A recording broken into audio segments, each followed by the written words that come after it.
What if I told you some spirits never left their graves, and tonight they might be watching you? If you love ghost stories, hit subscribe, tap like, and share this video so we can bring you even more terrifying tales. Subscribe, like, share to keep the ghosts coming. There are certain winters in the Canadian North when time seems to stop breathing. The air is so cold that the sound of your heartbeat echoes against the snowdrifts, and the silence becomes a living thing, a vast, invisible presence pressing in from all sides. Those who've lived long enough near the Great Lakes know that silence well. It's the sound of waiting, of something that refuses to be forgotten. It was during one such winter, in 1912, when the wind carried the first whispers of her name, Patricia. The town didn't even have a name anymore. It was swallowed by the forest long ago, erased by floods, fire, and the slow, merciless passage of time. But once, it had been a small mining settlement, crouched between the frozen trees and the black expanse of Lake Superior. Wooden cabins leaned against one another like weary survivors of a long war. Chimneys smoked through snow so thick it muffled even the sound of prayer. In one of those cabins, there lived a girl, 8 years old, fragile as the first frost, and her mother, Eleanor Baird.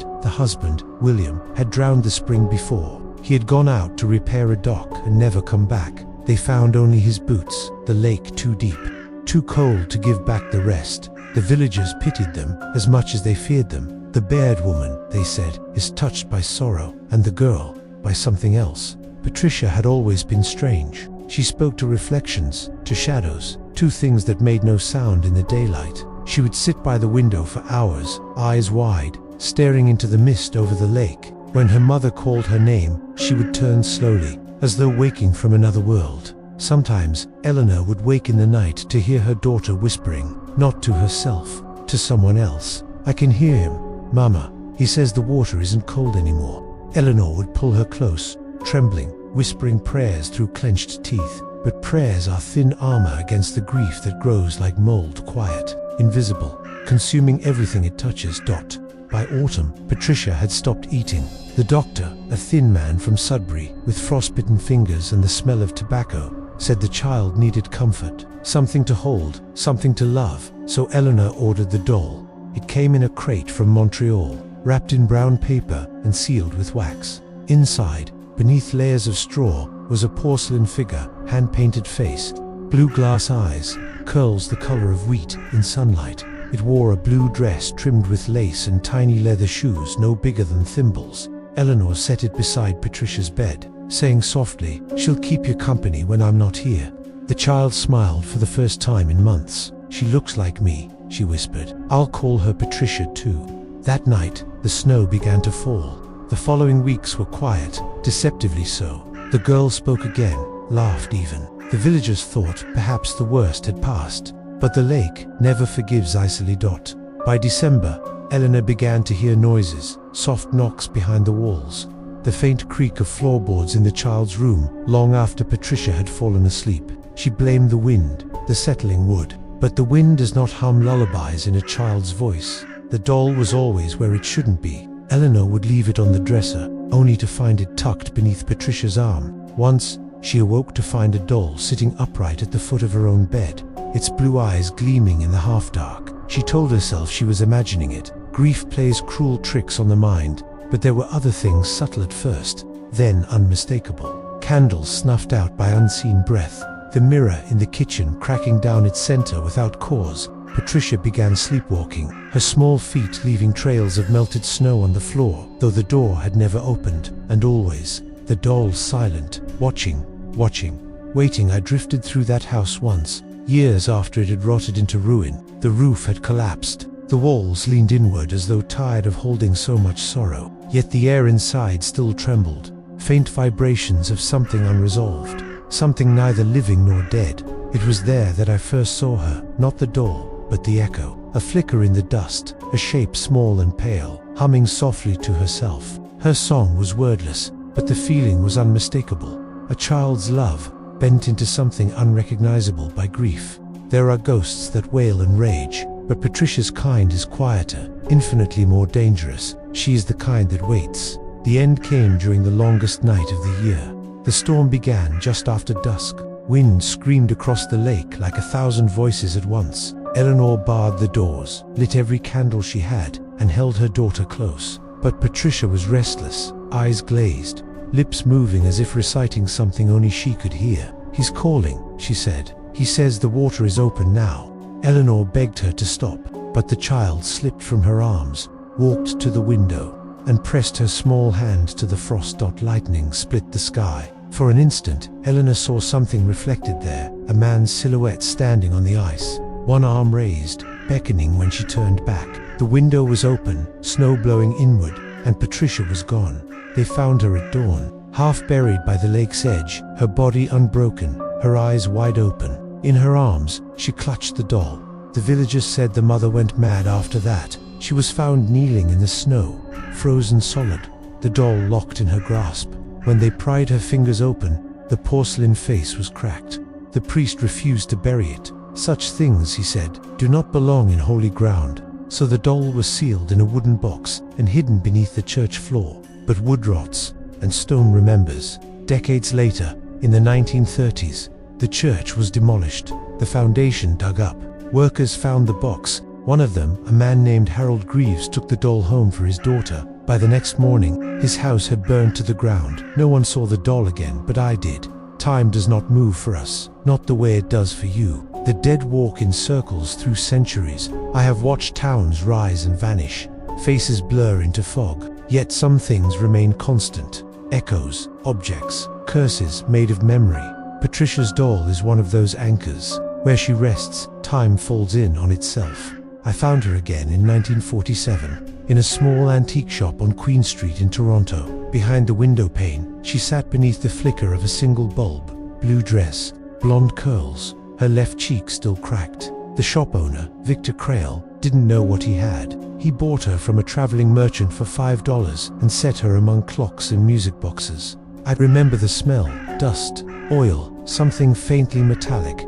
That was where the curse began to breathe again. At first, it was small things. Clocks stopped at 3:11 every morning. The shop cat hissed whenever it passed the window. Victor began to dream of water, endless, dark water, and a small hand reaching up through it. He told no one. Immigrants carry heavier ghosts than most. Then came the footsteps, soft, deliberate, pacing the floorboards long after he'd locked up. He blamed rats, but one night, he stayed late to catch them and saw instead a shadow, a child's, passing through the aisles. When he called out, the doll had turned to face him. He tried to burn her. The fire would not take. Porcelain cracked, but did not blacken. The next morning, she was back in the window, untouched. His wife left soon after. Victor was found hanging in the attic 2 weeks later. They said he'd lost his mind. They sold everything at auction. Everything but the doll. That's how Patricia travels, not by choice, but by consequence. Every hand that tries to possess her feeds the curse. Every gaze that lingers too long awakens her hunger. She is not the spirit of the girl. She is the echo of grief, made flesh, the memory of loss given form. And memory, when it refuses to die, becomes something like eternity. You ask me how I know this, because I am what remains of those who stayed too long in her presence. We, the watchers, the whisperers, the forgotten, exist in the spaces between her breaths. I have seen her in every decade, every reflection. Her porcelain face, a map of sorrow that never changes. Sometimes, in the dead of night, I drift close enough to hear her voice. It is not a child's voice anymore. It is something older, quieter, infinitely more patient. He drowned, she prayed. I stayed 3 sentences, 3 lifetimes. The lake, the mother, the doll, bound in a loop that will not break. And still, she waits. The world above has changed. Cities risen, planes crossed the skies. The living have learned to forget, but Patricia has not. She endures beneath the glass of antique shops, museum shelves, and the trembling dreams of those who stare too long. If you listen closely, even now, you can hear the faint clicking of porcelain feet on wood, soft as a heartbeat, steady as guilt. That is how her curse begins, not with screams, but with silence. You can trace Patricia's presence through history like a watermark in old paper, faint but persistent, hidden beneath ink and time. After the tragedy in Toronto, she vanished for years. Objects like her rarely disappear. They sink, wait, surface when someone has forgotten to fear them. The world changed. War came and went. Radios sang. cities grew steel bones, and people stopped believing in curses. But belief is not what keeps something alive. Attention is. Patricia waited in the quiet corners where no one looked. Then, in 1956, she was found again. A collector named Frederick Lorne stumbled upon her in an estate sale in Ottawa. He specialized in oddities, shrunken heads, mourning jewelry, death masks. Patricia was different. Her porcelain had aged to a faint yellow. Her eyes clouded slightly from dust, yet she radiated something fragile, almost mournful, that he displayed her in his study. Beside his favorite collection of funerary photographs, Victorian portraits of the dead posed as if asleep.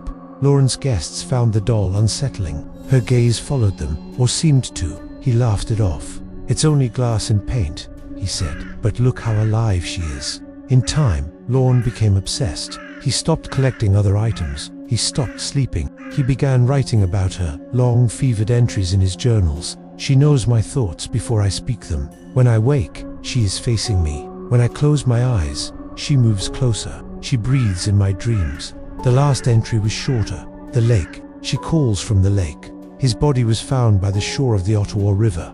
Though his home was miles inland, his face was pale, frozen in a strange, serene smile. The doll was missing. When the authorities searched his home, they found a trail of small footprints in the dust, child-sized, leading from the study window to the door. The window was locked from the inside. There are rules, though the living do not know them. When an object holds too much sorrow, it becomes a vessel. The sorrow calls, and the lost respond. Patricia's presence is not linear. She appears where grief gathers, drawn to mourning like moths to flame. In 1963, she reappeared in a convent outside Quebec City. The sisters there believed she was a donation from a family abroad, an antique meant for display. They set her in the children's ward of their orphanage, beside a small altar of St. Anne. The children loved her. They said she spoke to them when they were sad. "She listens," one girl said. "She promises we'll never be alone." Then the dreams began. Children woke, screaming of drowning, of icy water filling their mouths, of a woman calling their names. One child, Marguerite, was found standing at the edge of the convent well, whispering, "He's waiting." The nuns removed the doll, locked her in the storage cellar, and began prayers of cleansing. But each morning, they found her sitting once more on the altar, her cracked cheek faintly wet, as though from tears. One sister, the youngest, Sister Mary Josephine, took it upon herself to end it. She carried the doll to the lake at midnight, intending to throw her in. Witnesses said she walked into the water and never came out. The next morning, the doll was back in her place. After that, the convent closed. The building remains abandoned, a skeleton of stone and ivy by the river. Locals say they still hear hymns at night, a child's voice humming along. "I have walked those halls. I have felt the chill that lingers where prayer once lived." Patricia's echo hums through the walls, soft, rhythmic, endless. She is not vengeful in the way demons are said to be. She does not rage. She simply remembers, and memory, given time, becomes a haunting stronger than any malice. By the 1970s, stories of the crying doll of Quebec had become an urban legend. Teenagers dared each other to summon her name, to say Patricia 3 times before a mirror. Most laughed, most forgot, but legends feed the thing that birthed them. Every retelling keeps the pulse alive, somewhere between myth and matter. Patricia breathes again. In 1979, a museum curator named Dr. Meredith Hall acquired her. Hall was a rationalist, a psychologist studying the persistence of superstition. She believed the mind projected its fears onto objects, creating the illusion of haunting. Patricia, she thought, was the perfect test subject. She sealed the doll in a glass case within a copper-lined chamber in her lab at McGill University. Cameras recorded every angle. For 3 months, nothing happened. Students mocked the experiment. Then, on February 14th, the power failed. When it returned, Patricia's position had changed. Her head tilted toward the door. Hall dismissed it as coincidence. The next week, her assistant claimed to hear a child's voice on the lab's intercom system, a faint hum, followed by laughter. When they checked the recording equipment, every reel contained the same whisper, "Let me go." Hall's notes grew erratic. "She's more than an object. There's intelligence here, intent. She mimics sorrow until it becomes her own." 3 days later, Hall vanished. Her apartment door was locked from the inside. Only one item was missing. I found her again, decades later, when memory had nearly drowned itself in the modern world. Halifax, 2003, a maritime museum filled with relics of storms, shipwrecks, and bones swallowed by the Atlantic. Among them, on a forgotten shelf, sat the doll. A tag read simply, Patricia, circa 1910. Origin unknown. I drifted there for many nights, unseen among the living, listening. Patricia did not move, did not speak, yet her silence filled the room. She remembered everything: the lake, the prayers, the fire, the cellar, the voice of the woman who drowned. She was the archive of every grief that had ever touched her porcelain skin. Visitors often reported strange sensations: chills, vertigo, pressure behind the eyes. One child fainted when she stared too long. Another swore the doll blinked. A janitor once claimed to hear a knock from inside the glass case. 3 slow taps. When he leaned closer, the glass was fogged, as if from breath. The curator dismissed it, but the next morning he found the glass shattered and the doll gone. Security cameras showed nothing, only the faint echo of a child's lullaby in the audio feed. Outside, snow fell softly, covering everything as it always does. You see, hauntings are not bound by time. They are bound by resonance. Patricia is not trapped in one century or one place. She is an idea sustained by grief, an unfinished conversation between love and death. Wherever someone mourns too deeply, she can be felt, a soft weight at the edge of consciousness, the sense of eyes watching from the dark. That is her true power, to inhabit memory itself. I remember the last time I felt her presence. It was near the lake where she was born. The water was half frozen, moonlight trembling across its surface like glass. There, on a rock near the shore, sat the doll, alone. Her eyes reflected the moon. Her voice was barely audible. He drowned. She prayed. I stayed. The same 3 sentences, repeated endlessly, like a heartbeat carved in ice. The wind rose, carrying her whisper through the trees, through the bones of the world. And I, the nameless watcher, felt something like pity, because Patricia is not a monster. She is what happens when sorrow learns to breathe.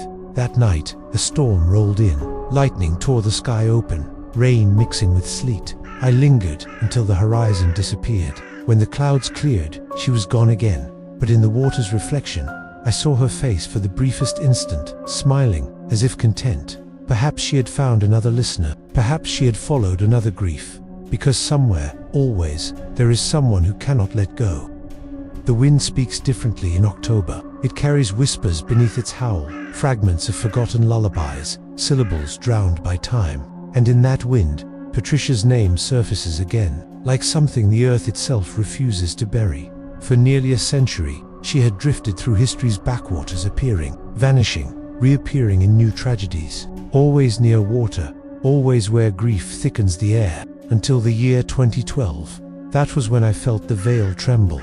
The Halifax Maritime Museum, rebuilt after a flood, reopened a new exhibition, echoes of the deep maritime tragedies of the North Atlantic. Among its artifacts was a newly restored item, an unmarked porcelain doll, her eyes mismatched, one blue, an almost grey dot. Patricia had returned. The curator, Dr. Helena Rousseau, was not a superstitious woman. She believed in preservation, in history as a form of memory therapy.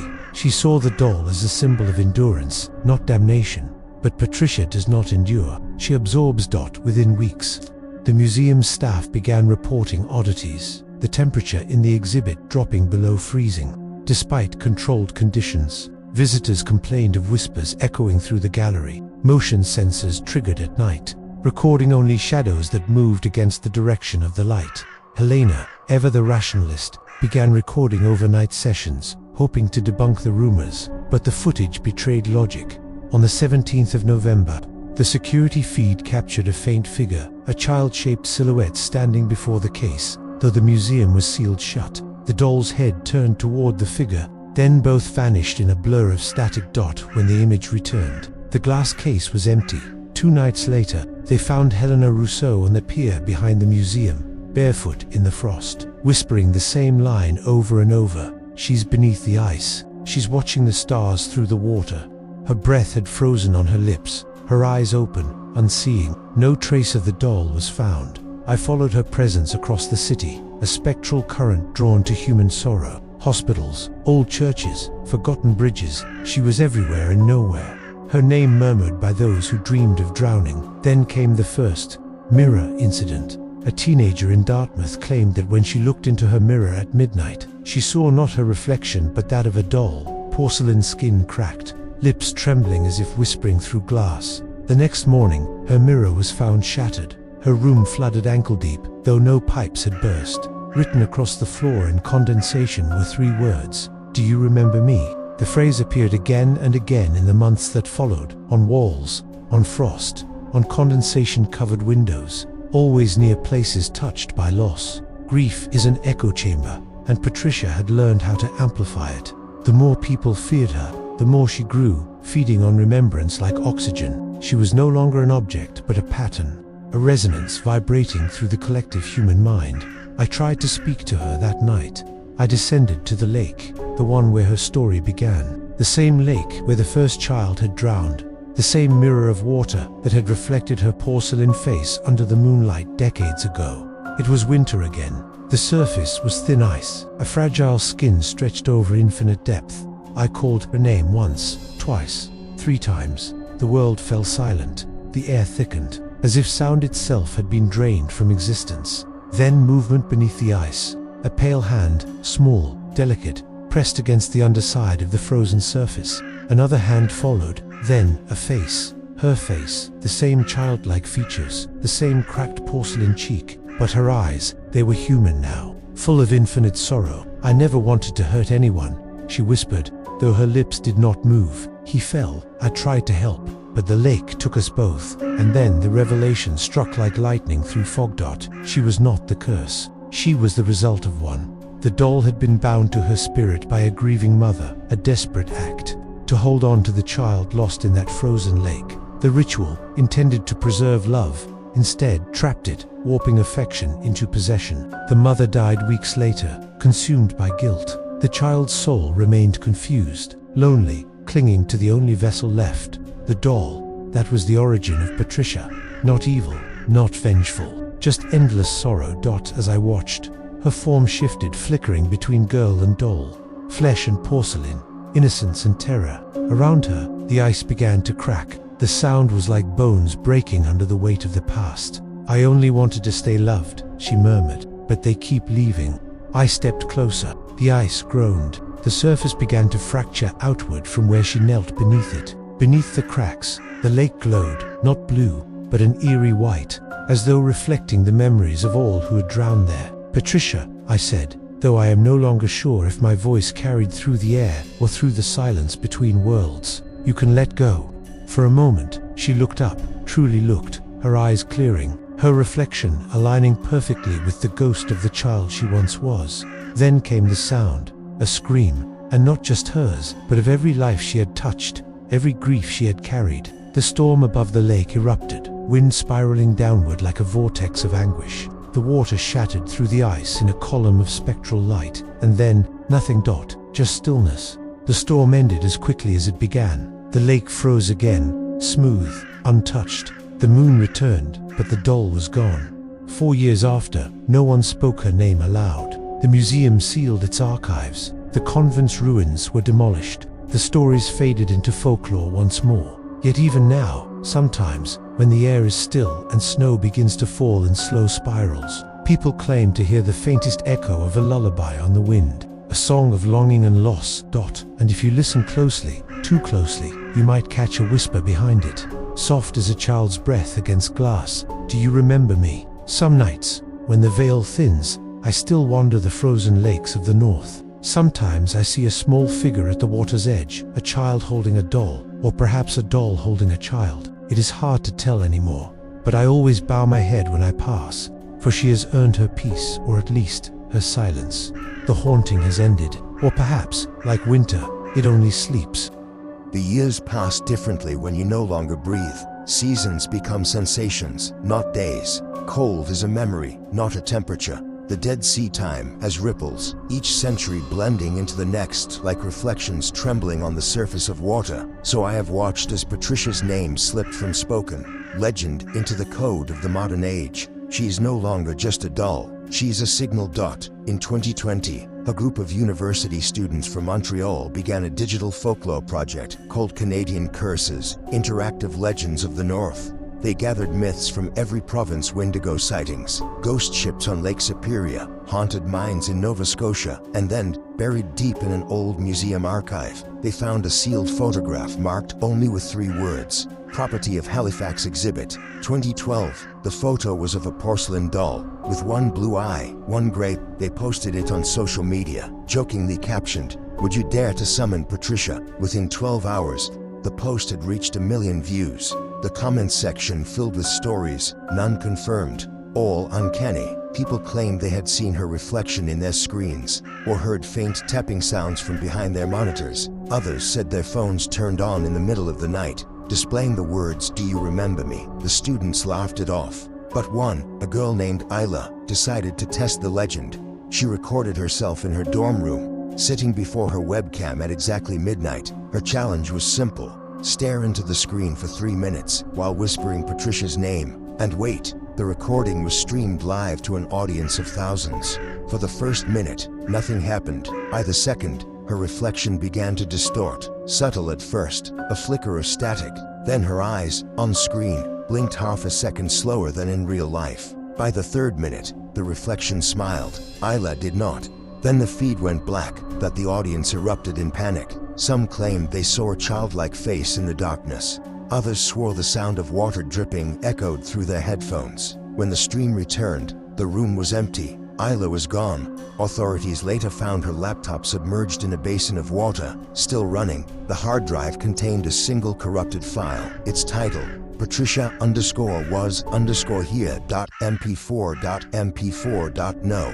One could open it, and so the legend was reborn. What once lived in porcelain now flowed through electricity. Patricia had found a new vessel, not a doll, but the web itself, the vast, collective mirror of human longing and fear. She travels through reflections still, not just in glass or ice, but in every illuminated screen. Her curse thrives on recognition, on memory. Every time someone searches her name, every time her image is shared, she awakens, if only for a moment. But her power is not vengeful, it is yearning. In every ghost story, there lies the same seed, the human refusal to let go. Patricia is that refusal given form, a child's love bound to an object, a mother's grief carved into porcelain, a century of fascination, turning sorrow into spectacle. And now, in the flicker of pixels, she watches us back. I drift through the signals she inhabits. I see her ghost light in phone screens left on at night, in cameras that record shapes just outside their frame, in the sudden chill that passes through a room when someone scrolls too deep into the past. One winter evening, a young woman in Toronto live-streamed herself opening a package she had bought from an online auction labeled Vintage Maritime Doll, Unknown Origin. She laughed as she unwrapped it. Then she stopped. Inside was a porcelain doll with 1 blue eye, 1 gray dot. Her stream froze for a full minute, though the audio continued, faint breathing, then a small voice whispering through the speaker. "It's cold here. Can I come in?" The feed cut to static. The next day the account was gone. Still, I feel her, a pulse in the quiet between signals, a heartbeat made of data and despair. She no longer needs to be found, she only needs to be remembered. For that is how ghosts survive, not through haunting, but through story. Each retelling strengthens the bridge between worlds. Each whisper renews the curse. And so, as I linger between the breath of worlds, I ask myself, and you, one question. When you close this story, when you turn away from the screen, will you still think of her? Will you remember the mismatched eyes, the faint lullaby that hums beneath the sound of wind, the whisper of a child asking to be seen? If you do, even for a moment, you have called her name, and she will find her way through the glass. The frost, the signal for Patricia has always been near, watching, waiting, hoping someone will finally remember her not as a monster, but as what she once was, a little girl who loved too deeply to die. The northern lights shimmer above, the frozen lakes tonight, their colors ripple across the sky like the ghosts of forgotten souls. Somewhere beneath that cosmic glow, a doll sits half buried in the snow, her porcelain hand reaching upward as though trying to touch the stars. When the wind blows, it carries her lullaby, soft, almost kind. Then, just before it fades, one last whisper drifts through the dark. "Do you remember me?"